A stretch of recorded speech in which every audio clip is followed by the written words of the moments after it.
தமிழ்நாட்டின் குழந்தைகளின் தாய் மாமன் ஆகிய நமது மாண்புமிகு தமிழ்நாடு முதலமைச்சர் அவர்கள் வழிநடத்தும் அரசு இது. தமிழ்நாட்டு குழந்தைகள் தரமான கல்வியில் போலவே தரமான கல்வி கூடங்களும் அவசியம் என்பது இந்த தாய் மாமன் அவரது அரசும் உணர்ந்து இருக்கிறது. மாநிலம் முழுவதும் உள்ள அரசு பள்ளிகள் நவீனமயமாக்கும் நோக்கத்தில் பரிந்துரை செய்யப்பட்ட விதிமுறைகளின் அடிப்படையில் தேவையான உட்கட்டமைப்பு வசதிகளை வழங்குவதற்கான ஒரு பள்ளி நிறைவு திட்டம் அறிமுகம் செய்யப்படுகிறது.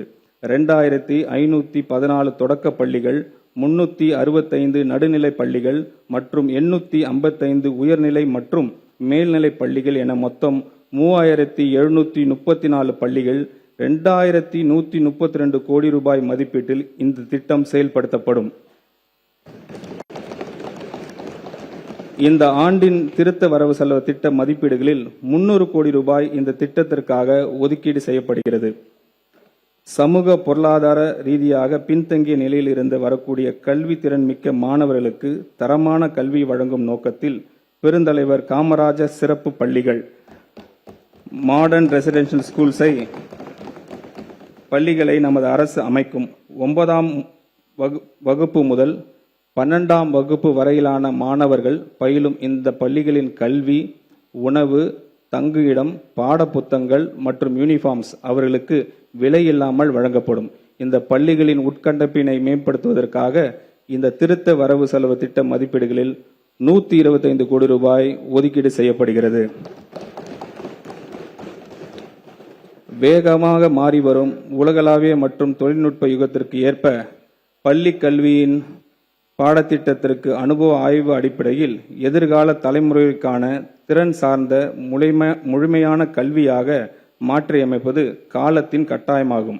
இத்துடன் பகுத்தறிவு சிந்தனை, படைப்பாற்றல், நிதிசார் அறிவு, பாலின சமத்துவம், சுற்றுச்சூழல் விழிப்புணர்வு, கணினி திறன், போட்டித் தேர்வுகளை எதிர்கொள்ளும் திறன் மற்றும் குளோபல் சிட்டிசன்ஷிப் ஆகியவற்றில் கவனம் செலுத்தும் ஒரு துடிப்பான மற்றும் முற்போக்கான பாடத்திட்டம் எதிர்காலத்திற்கு ஏற்ற தலைமுறையை உருவாக்கும் அவசியமாகிறது. தமிழ்நாட்டை கற்றல் வெளிப்பாடுகளில் முதன்மையாக மாநிலமாக உருவாக்கும் நோக்கத்தில் பள்ளி பாடத்திட்டத்தை மறுசீரமைக்கும் இந்த அரசு 25 கோடி ரூபாய் நிதி ஒதுக்கீடு செய்கிறது.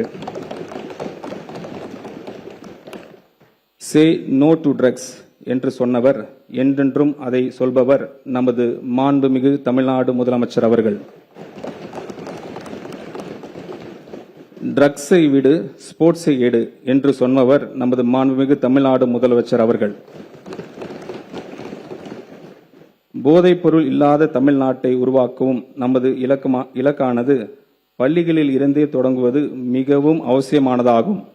இளமையில் கல் என்ற ஔவையாரின் சொல்லுக்கு ஏற்ப போதைப் பொருள் மற்றும் அவற்றின் தவறான பயன்பாடு குறித்து விழிப்புணர்வும் முன்னெச்சரிக்கையும் கல்வியும் இளம் தலைமுறையின் மனங்களில் ஆழாக பதிவு செய்யப்பட வேண்டும்.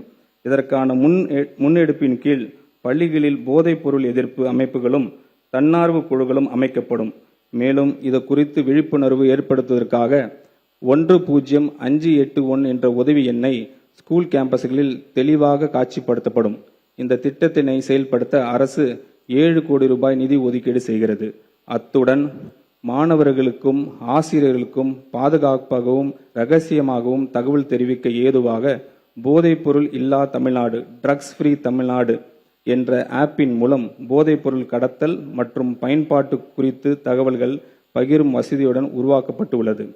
தமிழ்நாட்டின் உள்ள பப்ளிக் லைப்ரரிஸ் மாநில அளவிலான டிஜிட்டல் லைப்ரரிஸ் என மாற்றம் செய்வதன் மூலம் டிஜிட்டல் அறிவு, ஒற்றை உறுப்பினர் சேர்க்கை, 24/7 வெப் மற்றும் கைபேசி வாயிலாக அணுகும் வசதி, டிஜிட்டல் உள்ளடக்கம், இலவச வைஃபை வசதி மற்றும் 38 மாவட்ட சென்ட்ரல் லைப்ரரிஸில் கோ ஒர்க்கிங் ஸ்பேசஸ் வசதிகள் கொண்டு கற்றல் மற்றும் புத்தாக்க மையங்கள் செயல்படுத்தப்படும். இந்த நோக்கத்திற்காக பப்ளிக் லைப்ரரிஸை மறுவடிவமைப்பதற்கு இந்த அரசு 10 கோடி ரூபாய் நிதி ஒதுக்கீடு செய்கிறது. அரசு மற்றும் அரசு நிதியுதவி பெறும் பள்ளிகளில் 2026-27 கல்வி ஆண்டில் 11ஆம் வகுப்பு பயிலும் சுமார் 5.32 லட்சம் ஜென்சி இளம் தலைமுறை மாணவர்களுக்கு 277 கோடி ரூபாய் மதிப்பீடில் ஹெல்மெட் மற்றும் வாட்டர் பாட்டில் வசதிகளுடன் கூடிய நவீன பிராண்டட்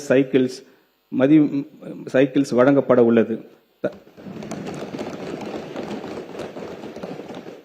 தன்னை உயிராக நேசிக்கும் ஜென்சி தலைமுறை தலைசிறந்த தலைமுறையாக வளர்த்தெடுக்கும் வேண்டும் என்பதில் உறுதியாக உள்ளார் நமது மாண்புமிகு முதலமைச்சர் அவர்கள். அதன் வெளிப்பாடே இந்த மேம்படுத்தப்பட்ட செயல் திட்டம்.